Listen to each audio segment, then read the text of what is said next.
मैं आपको बताने वाला हूँ सामाजिक विज्ञान class 10 VVI question and answer. पिछले वीडियो मैंने आपको ऑब्जेक्टिव क्वेश्चन बताया था, अब मैं आपको सब्जेक्टिव क्वेश्चन बताऊंगा। आप ही लोगों का कमेंट दे करके मैं आपको सामाजिक विज्ञान यहाँ इस वीडियो में आपको समझाने वाला हूँ कि कौन कौन से क्वेश्चन आपको इंपोर्टेंट है और इसमें से कौन से क्वेश्चन आपको याद करने हैं। लगभग क्वेश्चन जो पूछा गया हुआ है, कई बार एग्जाम में पूछा गया है, इसी चैप्टर में से ज्यादातर करके क्वेश्चन पूछा जाता है। इसलिए मैं जो क्वेश्चन आपको बताऊंगा उस सारे के सारे क्वेश्चन को कम से कम आपको एक बार देख लेने हैं, उसके बाद आपके एग्जाम में नंबर बहुत बढ़िया आएंगे। तो चलिए यहां पर देखते हैं। पहला क्वेश्चन कह रहा है कि खनिजों के संरक्षण एवं प्रबंधन से आप क्या समझते हैं। यहां पर ऐसे प्रबंधन होगा, प में र होता है, ठीक है ना। यहां पर हम लिख देते हैं PR। प्रबंधन से आप क्या समझते हैं। तो देखिए संसाधना का विवेकपूर्ण ही यहां पर है। तो खनिजों के संरक्षण और प्रबंधन से आप क्या समझते हैं, इंपोर्टेंट क्वेश्चन है, ठीक है ना। कई बार पूछा गया हुआ है। तो संसाधन एवं विवेकपूर्ण उपयोग ही संरक्षण कहलाता है। संसाधन का विवेकपूर्ण उपयोग करते हैं तो संरक्षण कहलाता है, क्योंकि किसी भी संसाधन को बढ़ने में लाखों वर्ष का समय लगता है, ठीक है ना। इसके विपरीत संसाधन जो होता है प्रबंधन का एक जटिल प्रक्रिया है। इस उत्पादन से लेकर उपभोग तक, इसे क्या किया है, उत्पादन से लेकर उपभोग तक शामिल किया जाता है। तो आपको यह क्वेश्चन याद कर लेना कि खनिजों के संरक्षण एवं प्रबंधन से आप क्या समझते हैं। ये कई बार एग्जाम में पूछा हुआ 2 नंबर का क्वेश्चन है। तो संसाधन का विवेकपूर्ण, संसाधन वैसे आपको 100 में ऊपर अनुस्वार होता है, यहां पर मिस्टेक कर दिया टाइपिंग करने वाला, जिसको मैंने टाइपिंग करने के लिए दिया था। यहां संसाधन सही है, ठीक है। तो संसाधन एक विवेकपूर्ण उपयोग ही संरक्षण कहलाता है। संसाधन का विवेकपूर्ण उपयोग ही संरक्षण कहलाता है, क्योंकि किसी भी संसाधन को बढ़ने में लाखों वर्ष का समय लगता है। इसके विपरीत संसाधन प्रबंधन एक जटिल प्रक्रिया है। इस उत्पादन को लेकर उपभोग तक शामिल किया जाता है। इसे क्या किया जाता है, इसे उत्पादन से लेकर उपभोग तक शामिल किया जाता है। चलिए दूसरा क्वेश्चन देख लेते हैं, इंपोर्टेंट है। इस वीडियो को आप खाली अंत तक देख लीजिए, इसके बाद आपका सामाजिक विज्ञान जो है लगभग कंप्लीट हो जाएगा। खनिजों के आर्थिक महत्व का वर्णन करें।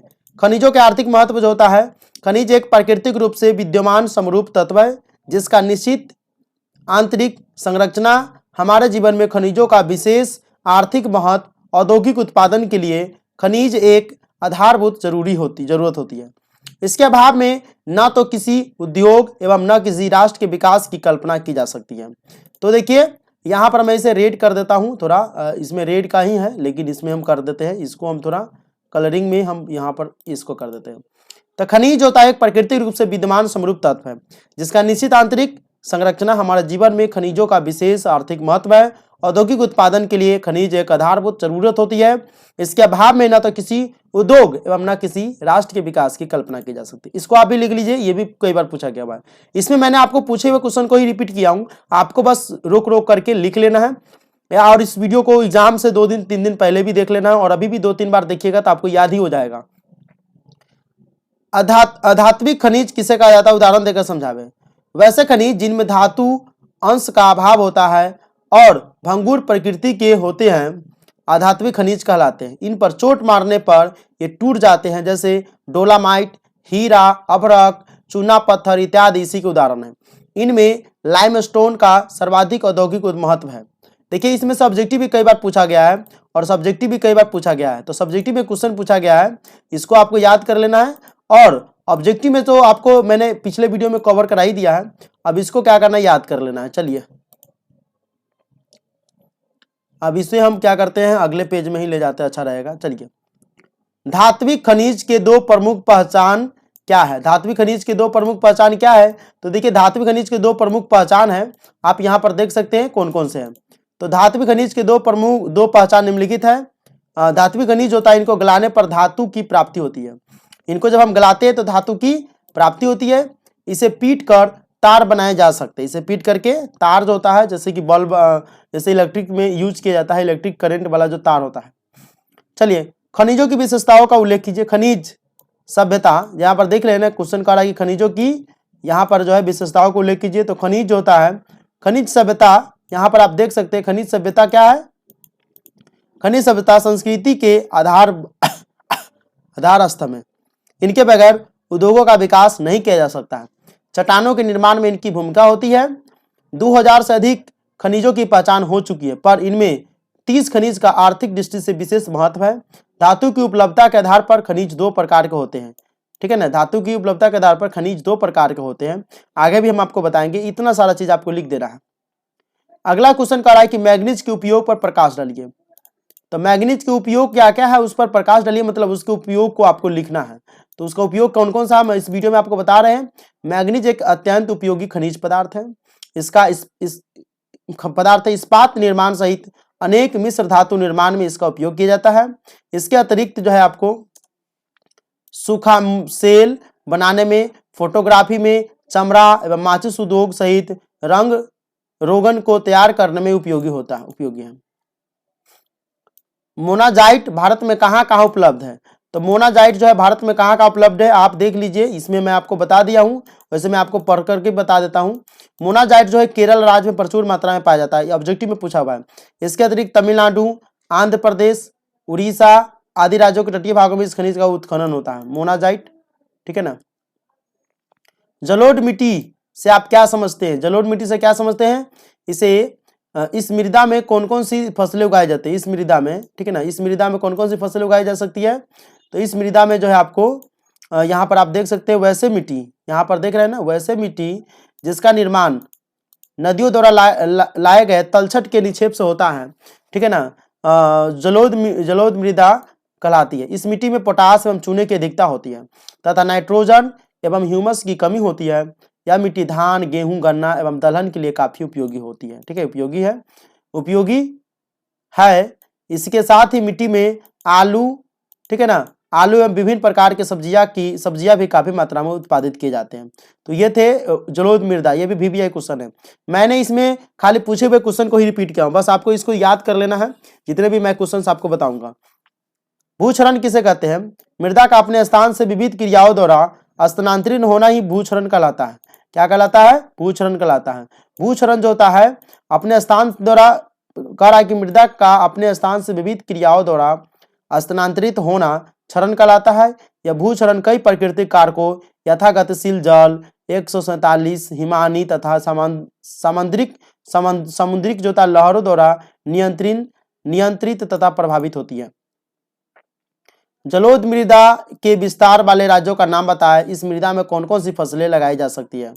तो जलोढ़ मृदा के विस्तार वाले राज्य है उत्तर प्रदेश, बिहार, पंजाब, गुजरात, राजस्थान, हरियाणा, पश्चिम बंगाल तथा असम। इस मृदा में गन्ना, चावल, मक्का, दलहन जैसी फसलें उगाई जा सकती हैं। अब देखिए कह रहा है कि मृदा निर्माण के मुख्य घटक कौन कौन से हैं। तो मृदा निर्माण के मुख्य घटक जो है यहाँ पर आप देख सकते हैं, मुख्य 5 घटक है।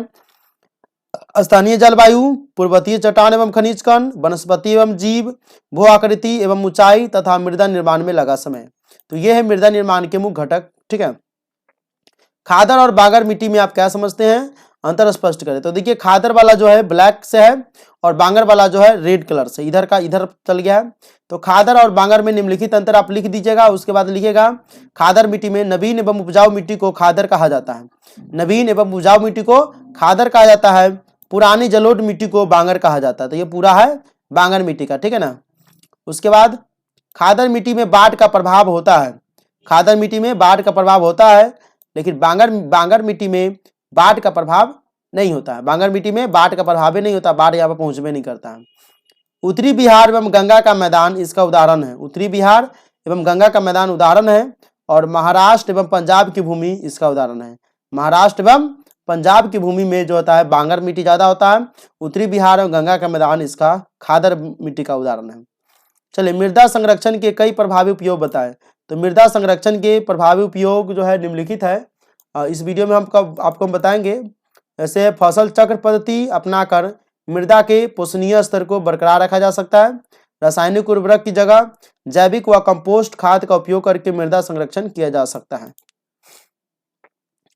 अब देखिए फसल चक्रण मृदा संरक्षण में किस प्रकार सहायक है। फसल चक्रण मृदा के पोषण स्तर को बरकरार रखा जा सकता है। गेहूं, चावल, मक्का, आलू आदि के लगातार उगाने से क्या होता है कि मृदा के आपको जो है मृदा जो होता है वो मृदा के पोषक तत्व में कमी हो जाती है। इसे तिलहन एवं दलहन की खेती से पुनः प्राप्त किया जा सकता है। इससे नाइट्रोजन का स्थिरीकरण होता है। इसीलिए फसल चक्रण से मृदा संरक्षण में मदद मिलती है। समोच्च कृषि से आप क्या समझते हैं। तो देखिए समोच्च कृषि जो होता है वो आपको हम इसमें बताएंगे। समोच्च कृषि जब पर्वतीय क्षेत्रों या ढलानों पर वृत्ताकार रूप में खेत की जुताई कर कृषि कार्य किया जाता है तो उसकी आकृति समोच्च रेखा की तरह दिखाई पड़ती है। इस प्रकार से खेतों के पोषणीय तत्व जलों के साथ नहीं बहते हैं, मृदा की उर्वरता बनी रहती है। चिपको आंदोलन का वर्णन करें तो चिपको आंदोलन जो होता है सुंदरलाल बहुगुणा के नेतृत्व में उत्तर प्रदेश के टेहरी गढ़वाल पर्वतीय जिले में अनपढ़ जनजातियों द्वारा सन 1972 ईस्वी में यह आंदोलन चलाया गया था। इस आंदोलन में स्थानीय लोग हरे भरे पेड़ पौधों को कटने से बचाने के लिए अपने आगोश में घेर कर इसकी रक्षा करते थे। ठीक है ना। तो चिपको आंदोलन बहुत इंपॉर्टेंट क्वेश्चन है, इसको आप रट लीजिए। फिक्स है कि लगभग ये जो है पूछता ही है। अगर इसमें से सब्जेक्टिव नहीं आएगा तो ऑब्जेक्टिव आएगा ही आएगा, इतना गारंटी रखे, आपको पूछेगा। वन का पर्यावरणीय महत्व का वर्णन कीजिए। वन का पर्यावरणीय महत्व, तो वन जो है प्रकृति का क्या है? वन जो है प्रकृति का अनुपम उपहार है जिसके आंचल में मानव आदिकाल से पोषित होता है। वन जो होता है जलवायु का सच्चा माहक है। देखिए ये कॉल आ गया था तो मैं आपको बता दूं कि वन का पर्यावरणीय महत्व का वर्णन कीजिए, ये क्वेश्चन था। तो वन प्रकृति का अनुपम उपहार है जिसके आंचल में मानव आदिकाल से पोषित होता है। वन जलवायु का सच्चा मानक है। एक तरफ वन की भूमि जल का अवशोषण कर बाढ़ के खतरे को रोकती है, तो दूसरी तरफ अच्छा वर्षा यहाँ पर होना चाहिए, तो ये गलती टाइप कर दिया, हम इसे टाइप कर देते हैं वर्षा।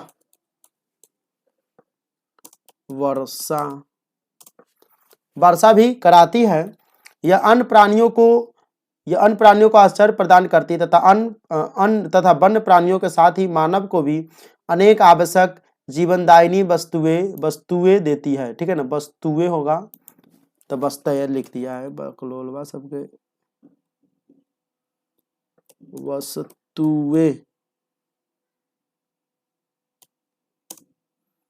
वस्तुएं देती हैं। जीव मंडल में, ये देखिए कितना टाइपिंग मिस्टेक कर दिया, जीव मंडल में जीवो होगा तो जावो लिख दिया।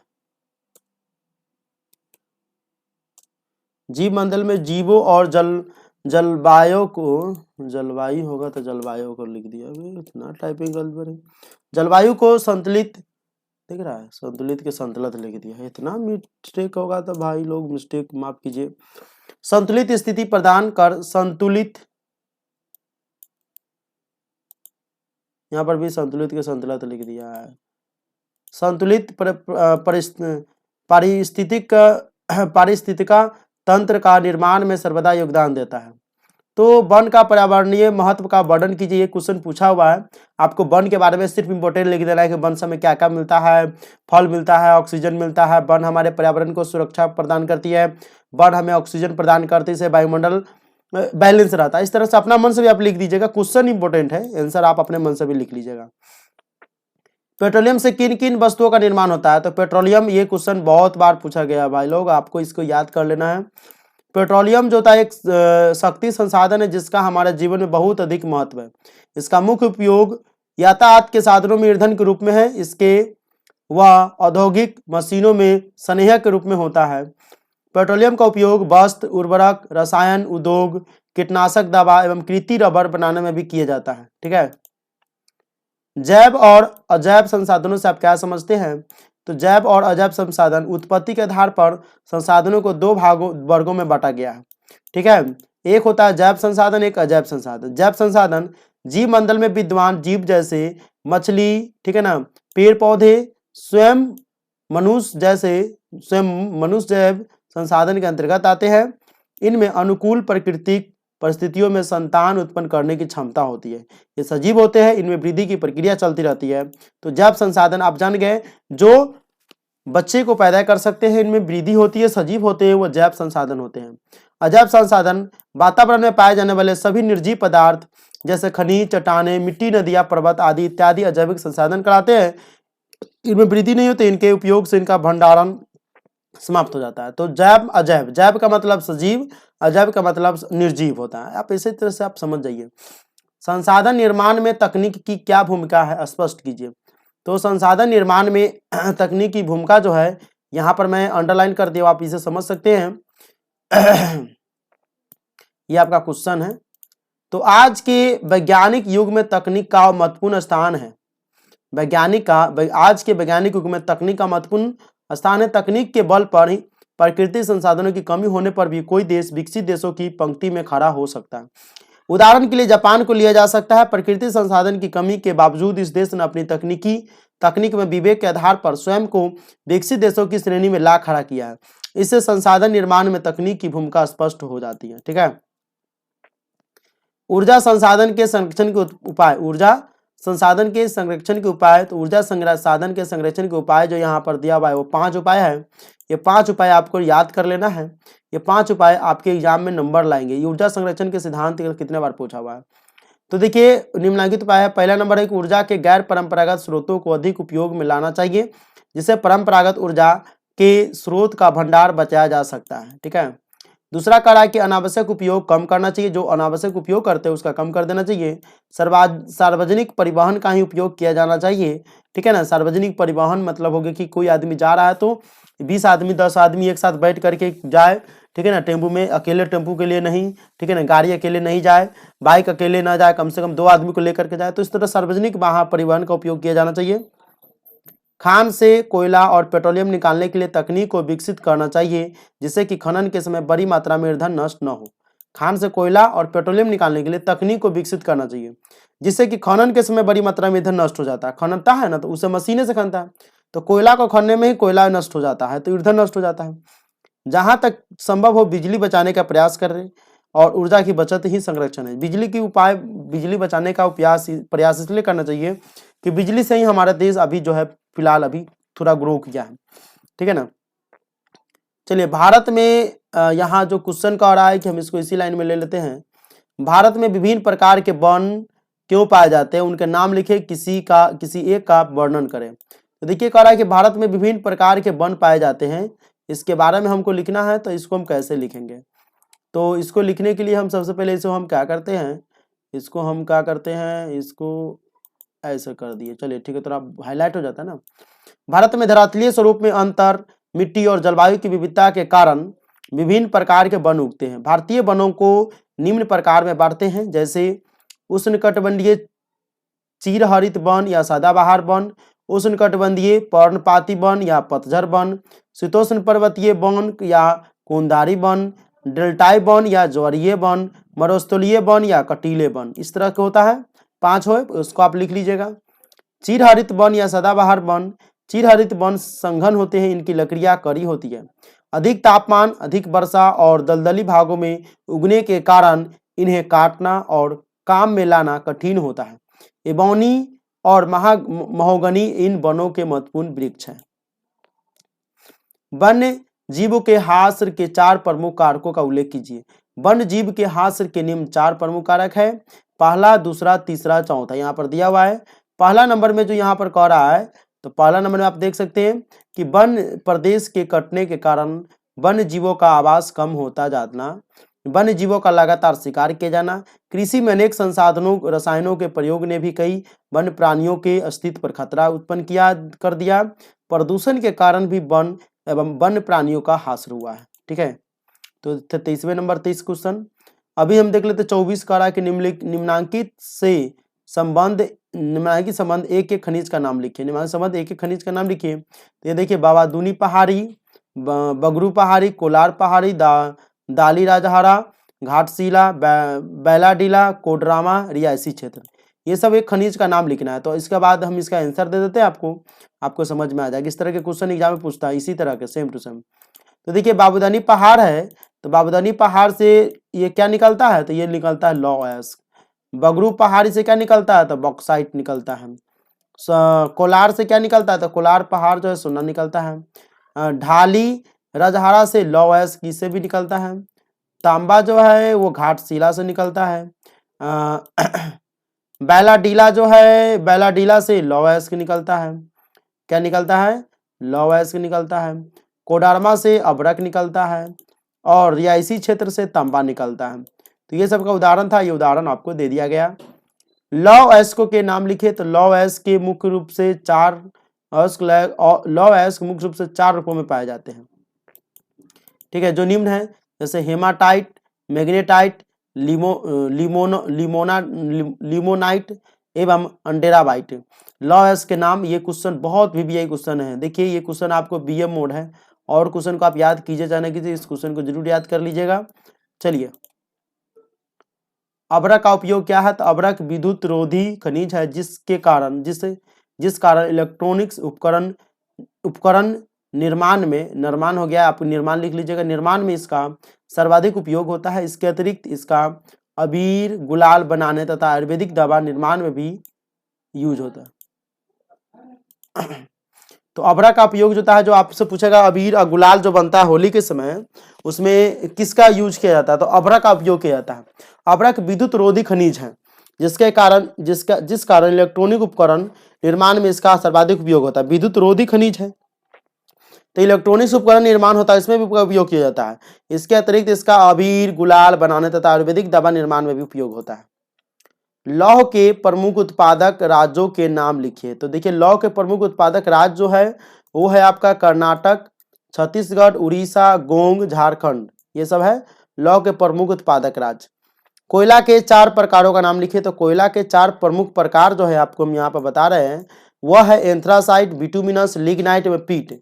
ये आपको ऑब्जेक्टिव में कई बार पूछा गया और सब्जेक्टिव में भी पूछा गया। BM मोड का ये क्वेश्चन है, बहुत इंपॉर्टेंट क्वेश्चन है, वेरी इंपॉर्टेंट क्वेश्चन है।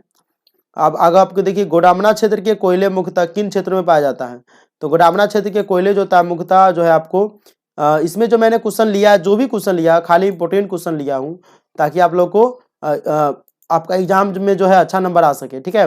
और आप लोगों ने नीचे कमेंट किया था कि सर आप सोशल साइंस की तैयारी करवा दीजिए, तो मैंने आपके लिए ये वीडियो बना रहा हूँ। तो गोडामना क्षेत्र के कोयले मुख्यतः किन क्षेत्र में पाया जाता है? तो इस समूह में 96% कोयले का भंडारण शामिल है जो हमारे देश में मिला है। इसका निर्माण लगभग 20 करोड़ वर्ष पूर्व हुआ था। यह मुख्यतः 4 नदी घाटियों में पाए जाते हैं, दामोदर घाटी, सोन घाटी, महानदी घाटी एवं वर्धा गोदावरी घाटी में, ठीक है। लौह और लौह खनिज में अंतर बताएं। लौह या अलौह खनिज होता है, उसमें अंतर क्या होता है? तो लौह खनिज का यहाँ पर दिया हुआ है ये है, और अलौह खनिज का यहाँ पर दिया हुआ है, ठीक है। तो ये हो गया अलौह खनिज का। तो लौह खनिज जिसमें लौह का अंश पाया जाता है, जैसे लौह अयस्क में जैसे मैग्नीज हो गया, लौह अयस्क, manganese, chromite, pyrite, tungsten, nickel और कोबाल्ट लौह खनिज के अंतर्गत आते हैं। इनका उपयोग विभिन्न प्रकार के इस्पात बनाने में किया जाता है। अब देखते हैं अलौह खनिज, इसमें लौह अंश नहीं पाया जाता है, जैसे सोना, चांदी, तांबा, जस्ता, अभ्रक, बॉक्साइट, टीन, मैग्नीशियम आदि। इसका उपयोग जेवर, सिक्के, बर्तन, बक्सा, तार आदि बनाने में किया जाता है, ठीक है। तो लौह और अलौह खनिज बहुत इंपॉर्टेंट है, इसको एक बार आप देख लीजिएगा। छोटा नागपुर खनिज पेटी का क्या महत्व है?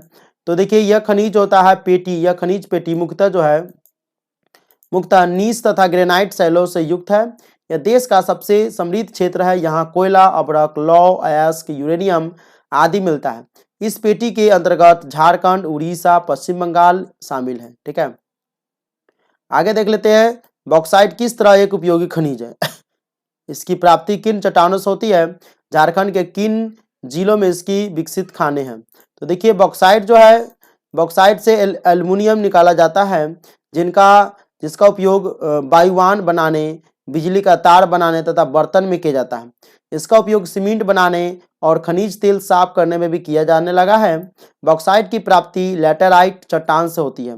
बॉक्साइट का बड़ा भंडार झारखंड के पलामू और लोहरदगा जिला में पाया जाता है, जहां से निकालकर रेल मार्ग द्वारा मूरी पहुंचाया जाता है, ठीक है।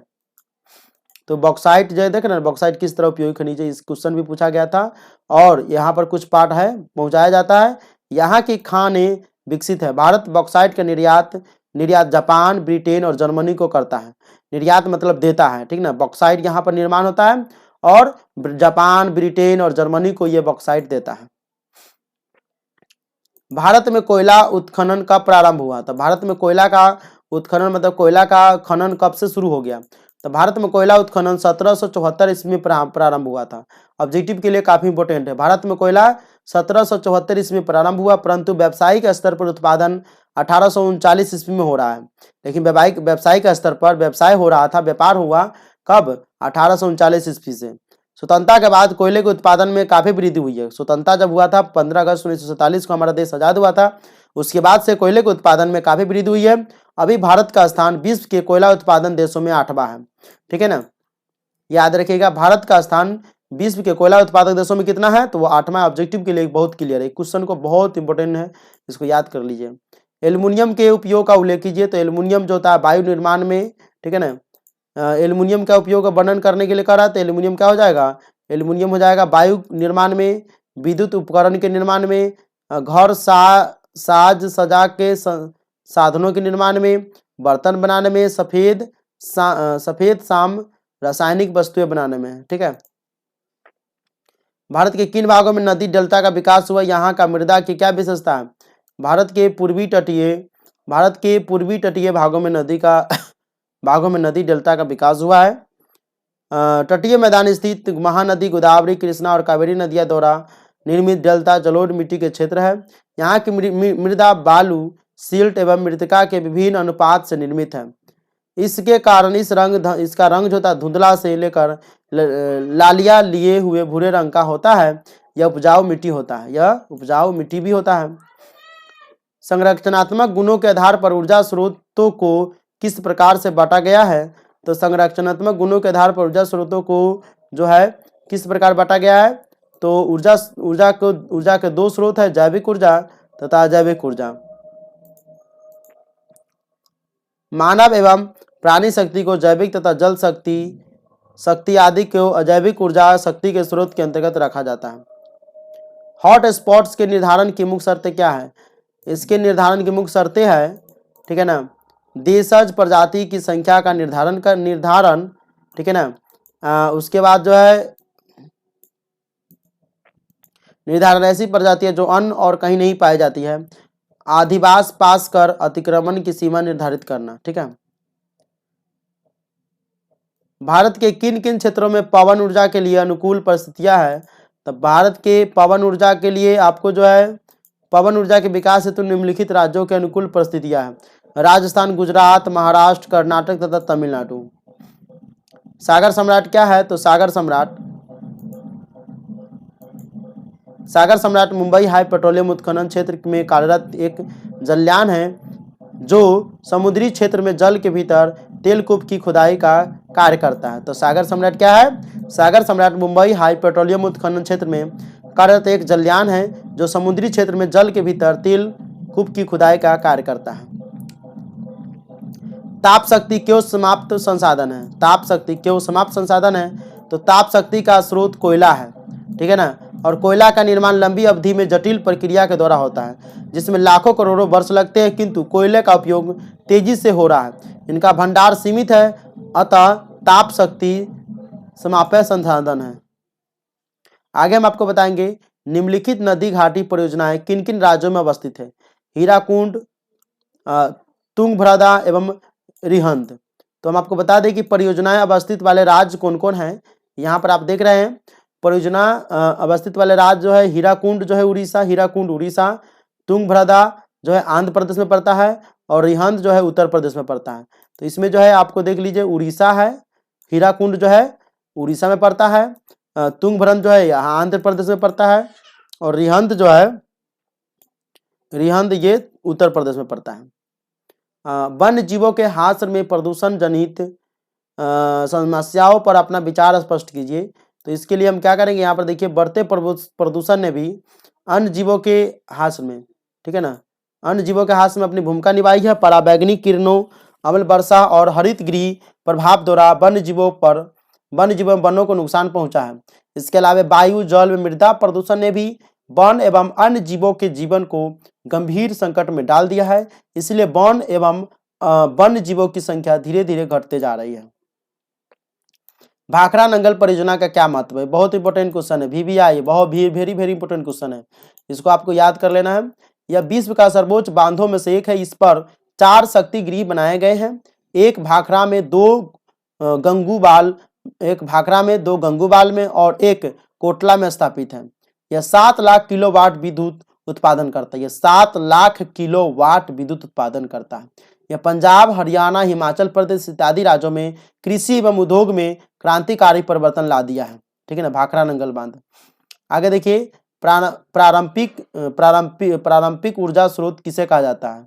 ये भी क्वेश्चन बहुत भी है, ये भी वेरी वेरी इंपॉर्टेंट है। तो देखिए, ऊर्जा के हुए सभी पुराने स्रोत जिससे हम सैकड़ों वर्षों से उपयोग कर रहे हैं, ऊर्जा के प्रारंभिक स्रोत कहलाते हैं, जैसे कोयला, पेट्रोलियम तथा प्राकृतिक गैस। ये सब क्या है? ऊर्जा के प्रारंभिक स्रोत हैं। इसे जीवाश्म ईंधन के नाम से भी जाना जाता है तथा यह समाप्त संसाधन है। 10 लुप्त होने वाले पशु पक्षियों का नाम लिखिए। 10 लुप्त होने वाले पशु पक्षियों का नाम में क्या हो जाएगा? तो हो जाएगा यहाँ पर गीद, गिर सिंह, धूसर, बगुला, पर्वतीय बटेर, हारा सागर, कछुआ, लाल पंडा, भारतीय कुरंग, सारंग, श्वेत सारस और कृष्णा सारस, ये सब होता है। चूना पत्थर की क्या उपयोगिता है? तो चूना पत्थर एक महत्वपूर्ण खनिज है। इसका 76% उपयोग सीमेंट उद्योग में, 16% उपयोग लौह इस्पात उद्योग में, 4% उपयोग रसायन उद्योग में तथा शेष 4% उपयोग उर्वरक, कागज तथा चीनी उद्योग में होता है। परमाणु शक्ति किन किन खनिजों से प्राप्त होती है? तो परमाणु शक्ति जो होता है, वर्तमान समय में परमाणु शक्ति जो है ऊर्जा के प्रमुख स्रोत है। यह विभिन्न खनिजों से प्राप्त होते हैं, जिसमें ilmenite, vanadium, antimony, graphite, uranium, monazite आदि आणविक खनिज प्रमुख हैं। कैंसर रोग के उपचार में वन का क्या योगदान है? तो ये हिमालय यब जो चीड़ के प्रकार का एक सदाबहार वृक्ष है कि पतिया नियो छालों और जड़ों से टैक्साल नामक रसायन प्राप्त होता है। इस टैक्सोल रसायन से निर्मित दवा कैंसर रोग के उपचार के लिए प्रयुक्त होता है, इसलिए कैंसर रोग के उपचार में वन का महत्वपूर्ण योगदान है। ठीक है ना, पूछेगा कैंसर रोग के उपचार में वन का महत्वपूर्ण योगदान क्या रहता है? तो ये जो है सदाबहार वृक्ष है, कहाँ पर? हिमालय एब जो चीड़ के प्रकार का एक सदाबहार वृक्ष है कि पतिया नियो छालों और जड़ों से टैक्सोल नामक रसायन प्राप्त होता है। टैक्सोल नामक रसायन से निर्मित दवा से उपचार होता है और इसलिए कैंसर के उपचार में इसका प्रयोग होता है। जल विद्युत उत्पादन के कौन कौन से मुख्य कारक है? तो जल विद्युत उत्पादन के प्रमुख कारक निम्नलिखित है। लगातार बहती हुई जलधारा, नदी मार्ग में तीव्र ढाल और जल की धारा में तेज गति। ठीक है, उसके बाद इसमें और भी है। ठीक है ना, विद्युत प्रमुख कारक है 3 गो हो गया, चौथा यहाँ पर भी दिया हुआ है, सॉरी यहाँ पर 8 गो है। ठीक है, तो प्राकृतिक जलप्रपात, संघन औद्योगिक एवं व्यापारिक केंद्र, पर्याप्त पूंजी निवेश, परिवहन के साधन और प्राविधिक ज्ञान और एवं अमर ऊर्जा स्रोत का अभाव। तो कह रहा है कि जल विद्युत उत्पादन के कौन कौन से प्रमुख कारक है, ये भी इंपॉर्टेंट है लेकिन उतना नहीं है। भारत की सबसे बड़ी नदी घाटी परियोजना कौन है या किस नदी पर है? इस क्षेत्र का क्या, इससे किस क्षेत्र का विकास हुआ है? भारत की सबसे बड़ी नदी परियोजना जो है भाखड़ा नंगल परियोजना है। ये बहुत इंपॉर्टेंट क्वेश्चन है, very very important. Bhakra Nangal Bharat की सबसे बड़ी नदी घाटी परियोजना भाखड़ा नंगल परियोजना है। यह सतलज नदी पर बनाई गई है। इस परियोजना से पंजाब, हरियाणा, दिल्ली, उत्तराखंड, उत्तर प्रदेश, हिमाचल प्रदेश, राजस्थान और जम्मू कश्मीर राज्यों को लाभ मिला है। इससे कृषि और उद्योग के क्रांतिकारी परिवर्तन आया है। इस परियोजना से 15 लाख हेक्टेयर भूमि की सिंचाई कर देश में हरित क्रांति लाने में मदद मिली है। जल विद्युत उत्पादन के दौरान उन राज्यों में लघु एवं कुटीर उद्योग का जाल बिछा दिया गया है। नवीकरणीय और अनवीकरणीय संसाधन में अंतर स्पष्ट करें। नवीकरणीय और अनवीकरणीय जैसे प्राप्ति के आधार पर संसाधनों को 2 वर्गों में बांटा गया है, नवीकरणीय संसाधन और अनवीकरणीय संसाधन। नवीकरणीय संसाधन वातावरण में पाए जाने वाले सभी संसाधन, ठीक है ना, पाए जाने वाले वो सभी संसाधन जो विभिन्न प्रकार की प्राकृतिक, भौतिक, रासायनिक या जैविक क्रियाओं से उत्पन्न होते रहते हैं, जैसे सूर्य का प्रकाश, हवा, पानी, तालाब, झील, नदियां, मछलियां, पेड़ पौधे, वन जीव, पशु पक्षी, ये सभी नवीकरणीय संसाधन है। अनवीकरणीय संसाधन, ठीक है ना,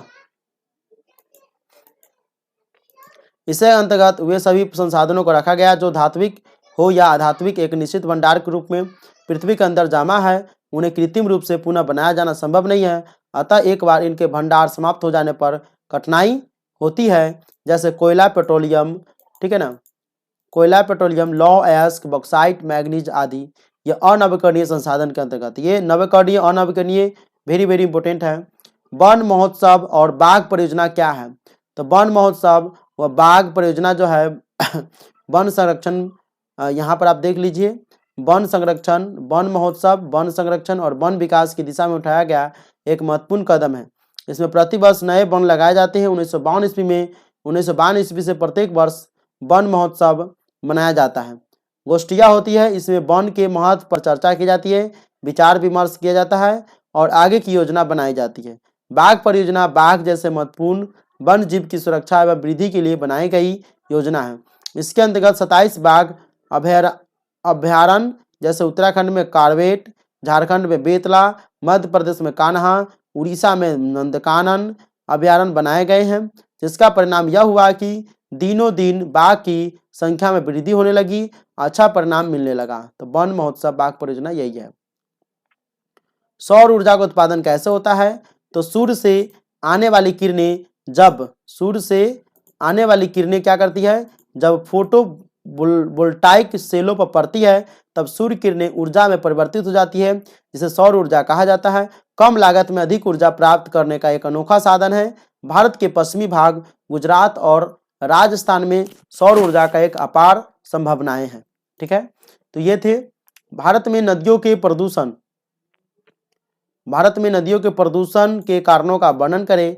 तो भारत में नदियों के प्रदूषण के बहुत सारे ऐसे कारण हैं, जैसे भारत में प्राय नगर एवं कल कारखाने नदियों के किनारे अवस्थित है।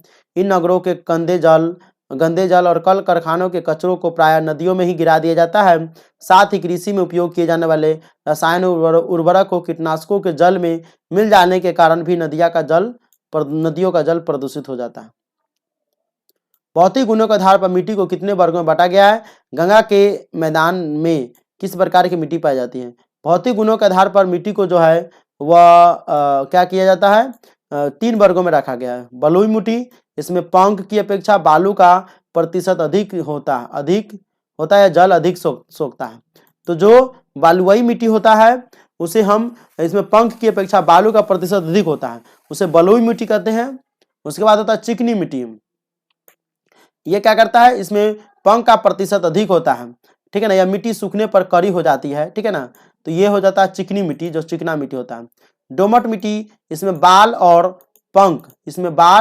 और पंख की मात्रा बराबर होती है। कृषि के लिए यह मिट्टी अच्छी मानी जाती है।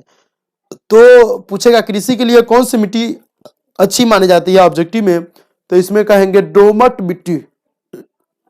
क्या कहेंगे? दोमट मिट्टी। गंगा के मैदान में सामान्यतः मिट्टी पाई जाती है। गंगा के मैदान में सामान्यतः यही मिट्टी पाई जाती है, ठीक है, दोमट मिट्टी। मुंबई हाई तेल उत्पादक क्षेत्र का परिचय दे। 1973 में, ये देखिए क्वेश्चन आप पढ़ लीजिए, लेकिन उतना इंपॉर्टेंट भी नहीं है, लेकिन आपको एग्जाम में पूछ भी सकता है। लेकिन 1973 में मुंबई यानी बम्बई मुंबई होता है, द्वीप के निकट अरब सागर में सागर तेल का वेधन कर तेल निकाला गया। तेल क्षेत्र मुंबई हाई के नाम से प्रसिद्ध है, जो समुद्र तट के 115 किलोमीटर की दूरी पर है। यहाँ सागर सम्राट नामक जल मंच बनाया गया, जिससे तेल की खुदाई में सुविधा मिलती है। यह महाराष्ट्र का एकमात्र तेल उत्पादक केंद्र है।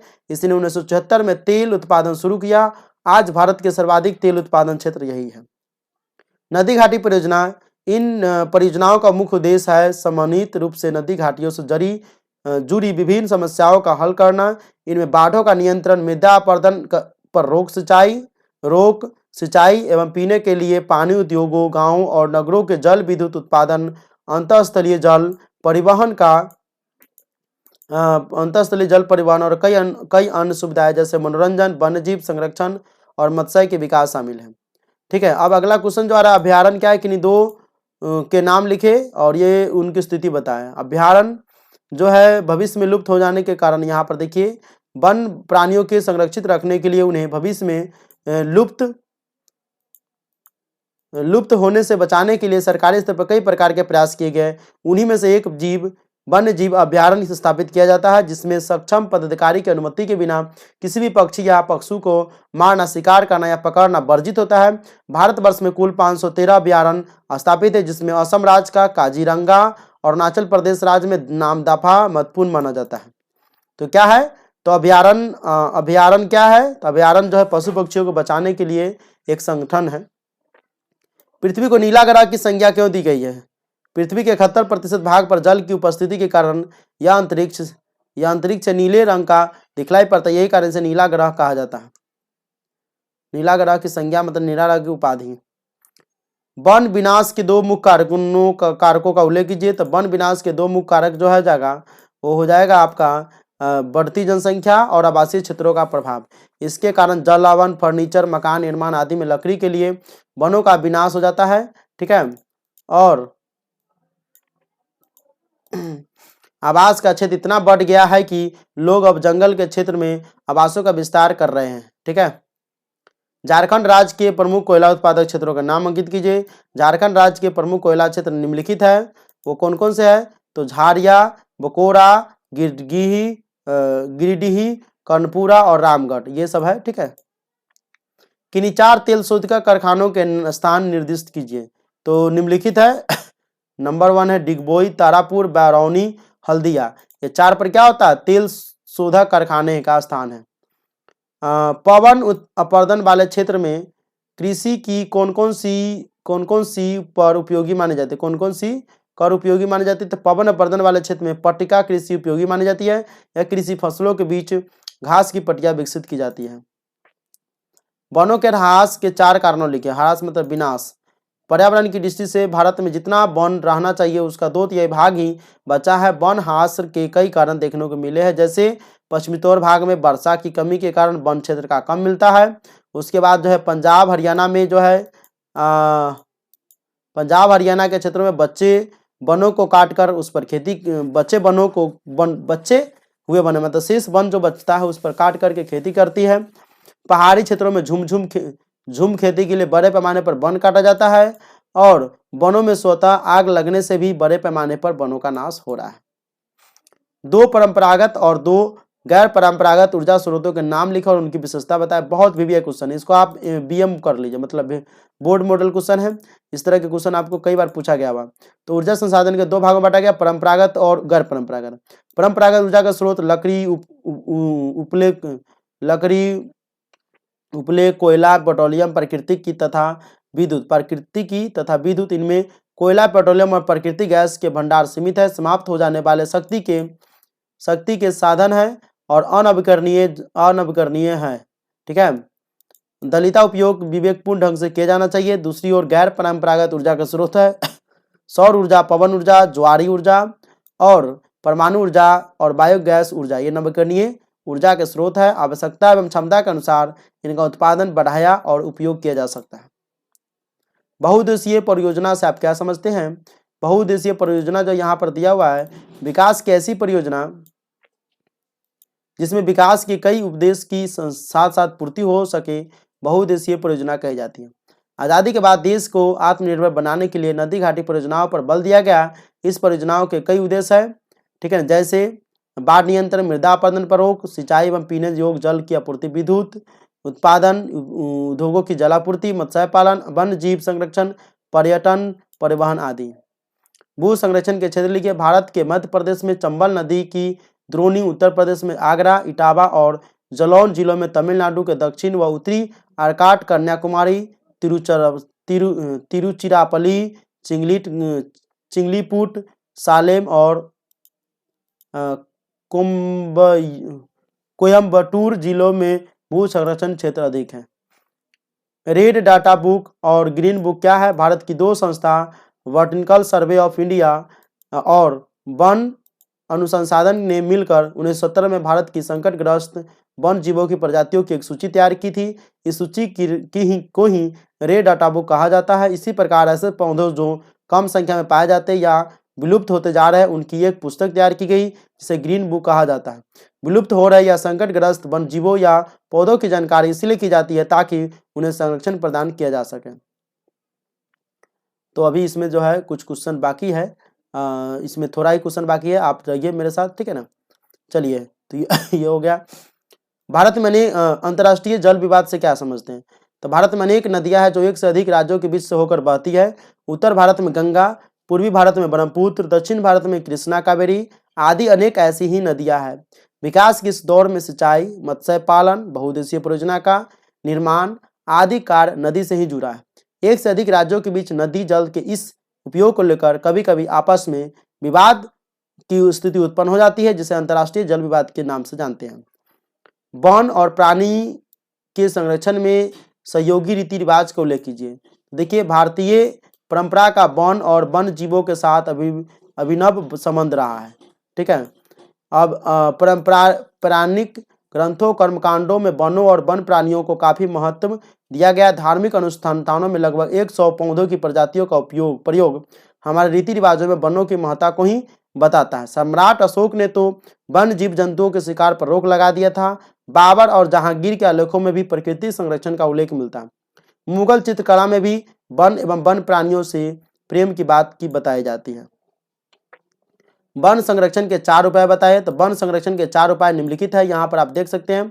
तो जिन क्षेत्रों से वन काटे गए पुनः वृक्षारोपण किया जाए, वन क्षेत्रों का विकास किया जाए अर्थात नए क्षेत्रों में वृक्ष लगाया जाए, वन संरक्षण के लिए एक निश्चित नीति हो और नियम का सही ढंग से पालन करें, वृक्षों में लगने वाले पर्यावरण को संतुलित बनाए रखने में के लिए बीमारियों से बचाव की व्यवस्था की जानी चाहिए।